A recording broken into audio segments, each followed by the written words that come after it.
Welcome, Reds fans, to the Grueling Truth Radio Network. With me today is Tucker Barnhardt talking about his upcoming event. So, Tucker, what's the big event?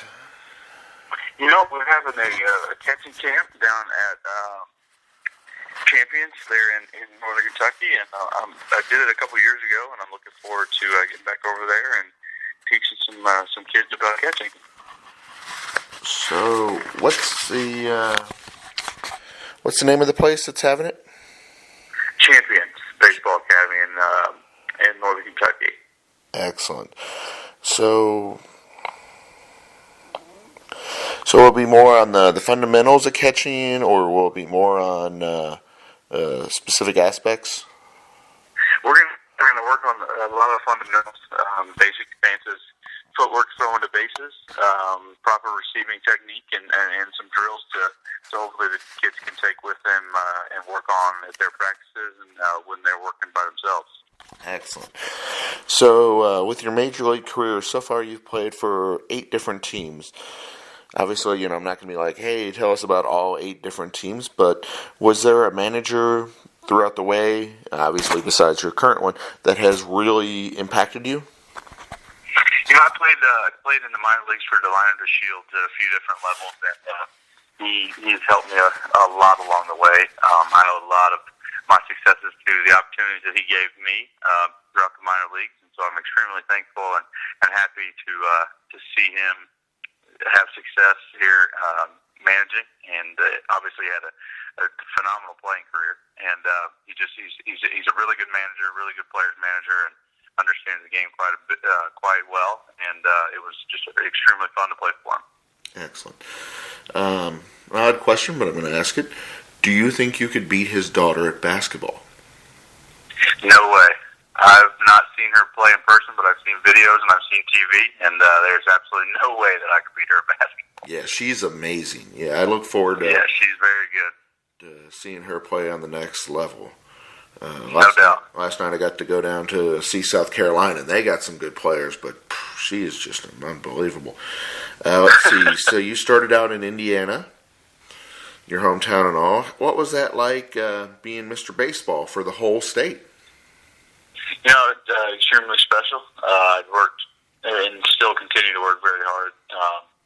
But when I was growing up, we worked 3, 4, 5, 6 days a week on stuff, and just it got me to where I am today, and it's definitely a key moment in my life, and especially in my career, and an award that I was extremely happy to receive. And at the time, I was a senior when I got it, and so it just brings back a lot of memories thinking about it, and something that I'll never forget. So at one point, you were planning on going to Georgia Tech, and then things changed. Was it just the opportunity that came up to be a pro, or was there anything else involved with that? I think for me it was something that it was the opportunity to become a pro. I always dreamed and told everybody that I wanted to play in the major leagues, and everybody was asking what you wanted to be when you grew up, and they were saying teachers and doctors and things like that. I said I want to be a Major League Baseball player, and so something for me that definitely came to mind. And then obviously with speaking with my family and people that I hold really close to me about the decision and things like that I truly valued their opinion. It was something that came to the conclusion that it made the most sense for me to not go to college right away and go try and make it to the major leagues. So it's something that for me I don't have any regrets. With the baseball draft being so long, was there any stress involved there, or was it one of those things you knew going ahead of time that it could be a while before you get drafted? I really didn't know what to expect. I mean, I had an advisor at the time who was talking with teams and trying to get me prepared for what to expect, but something that it was stressful because I wasn't sure what decision I was going to make. I wasn't sure if I was going to go to college or if I wasn't sure I was going to sign professionally. So it was something that it was a stressful time. But obviously, it's a situation and that I'm extremely thankful that I was able to be put in, and a decision that I was extremely thankful that I had to make. So for me, like I said, I have no regrets, and something that, again, that I will never forget. Stressful time, but definitely something that was extremely special. So I see here that you are friends with Gordon Hayward and Drew Storton. What are they like? Gordon, we all grew up in the same town. Gordon was a year older than I was, and Drew was 2 grades older than I was. So we all ran around relatively in the same circles and got to know each other. They're great dudes, hard workers. Obviously, they're having extremely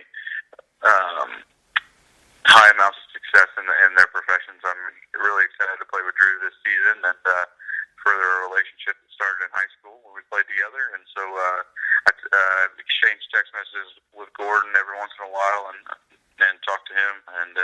But I talk to Drew a lot more frequently. I catch him at least once a week during the off season to get ready for spring training and stuff. And so it's gonna be fun to actually go to work during the season with him, and it'll bring back some good fond memories that we both have, I'm sure. With being a switch hitter, do you have any preferences? Do you prefer the right-handed or left-handed, or is it just more situational? It's starting to get to the point where it's situational. That whatever side I'm going good on, I prefer to hit from that side. But growing up, I preferred to hit left-handed, and it's something that still sometimes gets that way. But I'm naturally left-handed, so I think it has a lot to do with that being my natural side and that comfort level that I seem to find a little bit quicker left-handed than right-handed. It makes for some interesting at bats at times, but for me, it's something that it's starting to get to the point where I'm just as comfortable on each side of the plate. Have you ever done a hitting clinic with champions? I haven't done a hitting, not with champions, but I've done I've given lessons to kids in my hometown and done some camps there. But it's definitely something that down the line I would think about doing. But I enjoy teaching catching a lot more than I do hitting. I think that there are things that I articulate catching to kids, I think, a lot better than I do hitting. There's some things that it's hard for me to explain when it comes to hitting. But I think with catching, I can break it down a lot easier and a lot better, easier for kids to understand. Same question, but instead of manager, any hitting coaches that have played a really impactful role? For me, it's not necessarily been a hitting coach that I've had in the minor leagues or in the big leagues. There one in particular in the minor leagues, Alex Pelaez, who was my first hitting coach when I signed in rookie ball, and then again in Dayton in low A, and then also in spring training and stuff that we hit a lot with. But for me, I have a guy named Mike Shirley who is a scout around the Indianapolis area, and since gone on to become a cross checker that I hit with a lot, and I thoroughly enjoy what he works on. And he's not a cookie cutter guy, meaning he doesn't try and make everybody the same, and he just kind of tries to build on what you do well, and it's something that I've really taken a liking to hit with him. So, on your current team, the Reds, who are the jokesters? Who are the funny guys? I like hanging out with Zach Cozart a lot. Me and him, we really get along a lot together. But we've had our share.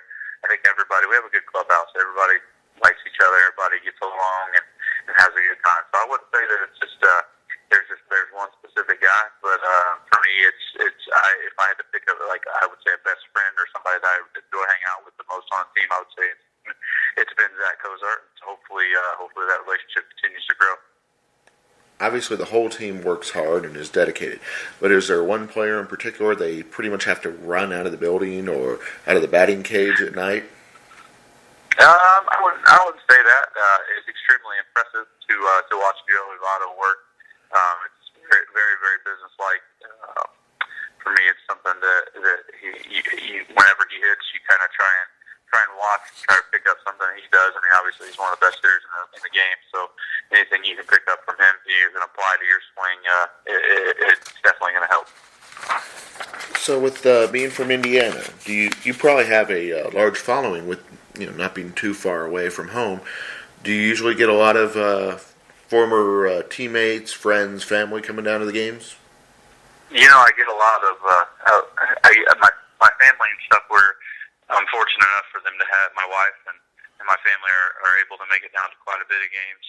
But I do get a lot of like yells and waves from people that are wearing Brownsburg baseball shirts and people yelling that they're from Brownsburg. So it's definitely really cool to see people and see some familiar faces in the ballpark for sure.